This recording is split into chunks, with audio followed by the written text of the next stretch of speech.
स्वागत है एक बार फिर से आपका। पश्चिम बंगाल के नतीजों पर हम चर्चा कर रहे हैं। खबर यह है कि 2 बजे बुद्धदेव भट्टाचार्य राज्यपाल मिलने जाने वाले हैं और अपना इस्तीफा सौंपने वाले हैं, क्योंकि हार अब साफ दिखाई पड़ रही है। ममता बनर्जी वापस आती हुई नजर आ रही हैं। हम ये दरअसल ब्रेक पर जाने से पहले चर्चा कर रहे थे कि इसके आगे बंगाल में या यूं कहें कि लेफ्ट के लिए ओवरऑल रोड मैप क्या है, अब आगे कहां जाने वाले हैं। प्रकाश करात पर दबाव होगा, जैसा कि मधुकर जी ने कहा। आइडियोलॉजिकल शिफ्ट भी आप कुछ देखते हैं प्रलय? जो मधुकर जी ने कहा बहुत ही इम्पोर्टेंट बातें हैं। एक तो एक वेस्ट बंगाल की कम्युनिस्ट पार्टी और जो सेंट्रल पॉलिटी ब्यूरो, ये दोनों के बीच में हमेशा एक टकराहट रही है। तो कभी सामने आता है, कभी नहीं आता है, लेकिन ये रहा है। और वेस्ट बंगाल की यूनिट अपना अस्तित्व हमेशा रखना चाहती है और सेंट्रल और उसके बीच में समन्वय नहीं रहता है। तो अब जो है बहुत प्रेशर होगा, जैसे प्रकाश करात के ऊपर। दूसरी बात है, सीपीएम को अभी ये तय करना पड़ेगा कि उनकी जो टॉप लीडरशिप है, ये इसका जमीनी मजबूती कितना है, ये ग्राउंड के साथ में जुड़े हुए हैं या they are impose from above. तो उसके लिए एक इस पर भी टसल होने वाला है। आप देखिए, अच्युतानंदन अगर किस तरह की अपनी जो जीत है उसको जो डिफरेंस को कम कर रहे हैं, इसीलिए कि जमीन में जुड़े हुए नेता है, लेकिन वो पॉलिटिक ब्यूरो के मेंबर ही नहीं है, उनको पॉलिटिक ब्यूरो से हटा दिया गया।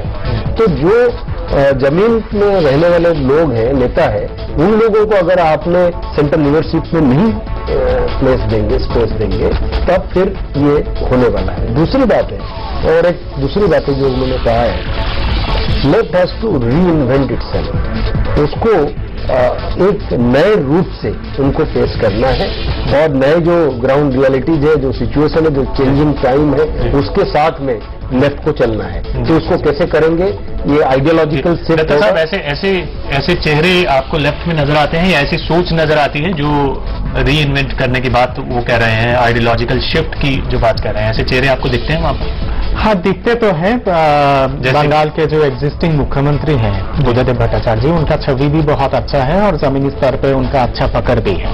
और इसके साथ साथ मैं समझता हूं कि खास करके बंगाल का जो चुनाव का जो नतीजा है, वो केवल बंगाल पे सीमित करके हम लोग देख नहीं सकते हैं। इसका एक नेशनल लेवल पे एक बहुत बड़ा इम्पैक्ट होने वाला है।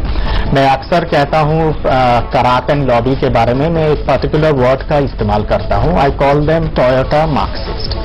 मतलब टोयोटा गाड़ी में आते हैं और फिर आम जनता के बीच में और लेबरर्स के बीच में जाके आप वंचित चीजों के बारे में बात करते हैं और आपके हितों के बारे में बात करते हैं, तो ये चीज लोगों को पचता नहीं है। मार्क्सिज्म एज एन आइडियोलॉजी और कम्युनिज्म एज एन आइडियोलॉजी भारत के परिपक्ष में किस तरह से री इन्वेंट करते हैं और जमीनी स्तर पे किस तरह से लेके जाते हैं, ये बहुत इंपॉर्टेंट है।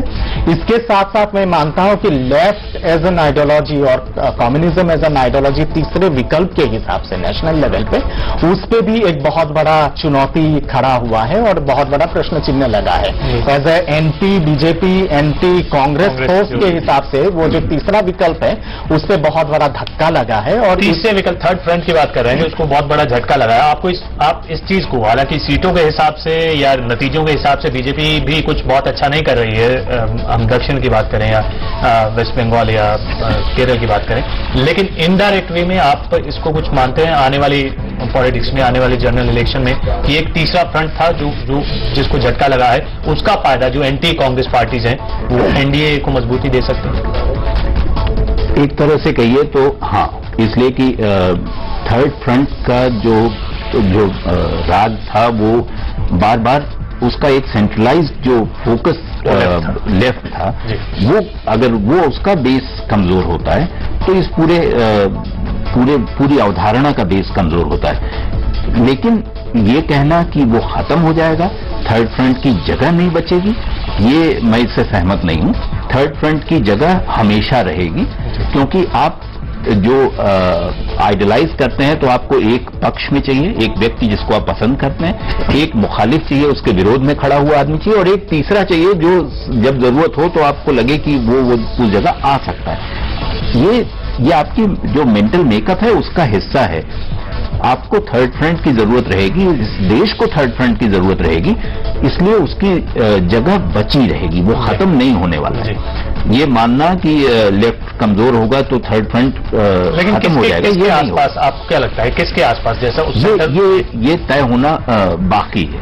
ये जब पिछली बार जब थर्ड फ्रंट की गवर्नमेंट आई थी तब ये लग रहा था कि कोई नहीं है, कुछ नहीं हो सकता है, और आपने देखा कि उसमें एक पूरा ग्रुप बना और वो उन्होंने हुकूमत भी की, उनका प्राइम मिनिस्टर भी हुआ। ये विकल्प आप अपने आप को कितना कमजोर, कितना खराब, कितना करप्ट साबित कर देते हैं जनता की नजर में, उस हिसाब से ये तय होता है। इसलिए थर्ड फ्रंट की जगह हमेशा रहेगी। बाइपोलर पॉलिटिक्स अभी सपना ही है, आप मैं बिल्कुल सहमत हूं, क्योंकि थर्ड फ्रंट की भूमिका रहेगी और अभी इसके शिफ्ट हो जाएगा। इसका केंद्र बिंदु लेफ्ट था, अब और कोई इमर्ज करेगा। जैसे रीजनल पार्टीज बहुत है, आप अगर ये देखेंगे सारी हमारी जो राजनीति है वो सारी रीजनल पार्टीज के बेसिस पर राजनीति हो रहा है। क्या पता कि चंद्रबाबू नायडू इमर्ज करे, जयललिता, नवीन पटनायक इमर्ज करे, अलग अलग जगह में, हर जगह में नए लोग हैं, और ये थर्ड फ्रंट की स्पेस हमेशा के लिए भारतीय राजनीति में रहेगी, क्योंकि इन्होंने ये जितने पार्टीज हैं ये सब एनडीए के साथ में या बीजेपी के साथ में जाने वाले नहीं है। लेकिन ये कभी नहीं है, इनका इतिहास कहता है बिल्कुल रहा है, और एनडीए के साथ ये लोग रहे हैं, नवीन पटनायक भी रहे हैं, जयललिता भी रहे हैं, चंद्रबाबू नायडू भी रहे हैं। तो ये जो रीजनल पार्टीज की जो बात की जा रही है, चंद्रबाबू नायडू वाला टीडीपी या फिर एआईडीएमके और बीजू जनता दल, मैं मानता हूं कि ये सब एक्चुअली फैंसीटर्स हैं। ये लोग देखते हैं कि किस पार्टी का पल्ला नेशनल लेवल पे भारी है, उस हिसाब से ये लोग अपना समीकरण बनाते हैं। तो ये मतलब कि इस तरह के पार्टी से जो कभी तो थर्ड फ्रंट में जाके बैठ जाते हैं, तो कभी उठ के फिर एनडीए के झोली में भी चले जाते हैं। तो इसलिए मतलब ये जो एक डायकोटमी है, ये डायकोटमी बरकरार रहेगा। और इसके साथ साथ मैं मानता हूं और मैं समझता हूं कि थर्ड फ्रंट को एज ए तीसरा विकल्प के हिसाब से अपने आप को रीओरिएंट करना, रीफैशन करना बहुत जरूरी है। जब तक आप एक मजबूत ढांचा के हिसाब से आप जनता के सामने, तो इस लिहाज से ये बीजेपी के लिए अच्छी बात हुई, बीजेपी के लिए टैसिट वे में अच्छी बात है, पर बीजेपी के लिए जो क्राइसिस वाला जो सिचुएशन है वो ये सिचुएशन है कि जो पैन इंडियन आइडेंटिटी जो भाजपा को बनाना है वो भाजपा अभी तक नहीं बना पाई है। बंगाल में इनका कोई वजूद नहीं है, आसाम में इनका बहुत ज्यादा स्टेक था इस बार की आसाम में बहुत अच्छा कर लेंगे, वहां पे भी दुर्भाग्यपूर्ण इनका परिणाम का नतीजा निकल रहा है, और केरल में भी कुछ नहीं है। तो ये जो टिपिकल जो हार्टलैंड वाला जो पॉलिटिक्स है उससे बाहर बीजेपी को जाना बहुत आवश्यक है, और उसके साथ साथ वहां के जो क्षेत्रीय लोग जो हैं, जुझारू क्षेत्रीय लोगों को बीजेपी की तरफ लाना और नेशनल लेवल पे उनका एक पहचान बनाना बहुत जरूरी है। जब तक ये काम बीजेपी नहीं करती है तब तक एज एन ऑल्टरनेटिव विकल्प के हिसाब से अगेंस्ट दी कांग्रेस बीजेपी की लगता नहीं है कि नेशनल लेवल पे उभर सकती है। बिल्कुल, ये लिए वो सब एरियाज पे अपना पहचान बनाना, अपना गढ़ बनाना बहुत जरूरी है। मधुकर जी,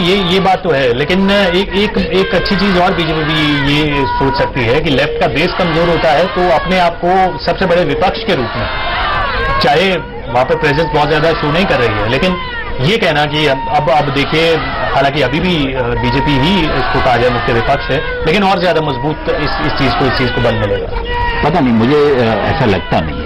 मुझे ऐसा लगता नहीं कि अगर लेफ्ट कमजोर होता है या लेफ्ट की सीटें कम होती हैं तो उसको बीजेपी भरेगी, इसकी संभावना मुझे नजर नहीं आती। उसको भरने वाली दूसरी ताकतें होंगी, वो कांग्रेस की ओर शिफ्ट हो सकता है, वो कहीं और जा सकता है, वो रीजनल फोर्सेस की ओर जा सकता है, लेकिन वो बीजेपी की तरफ जाएगा मुझे बहुत कम संभावना दिखाई देती है। इसलिए बीजेपी खुश हो सकता है, लेकिन उसकी खुश होने की जो बात है वो खुशफहमी ज्यादा है, उसमें दम बहुत कम दिखाई देता है। तो ममता पहली बार वापस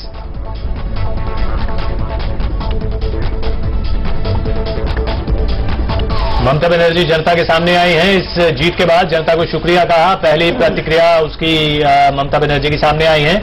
आइए सुनते हैं क्या कह रही हैं ममता बनर्जी।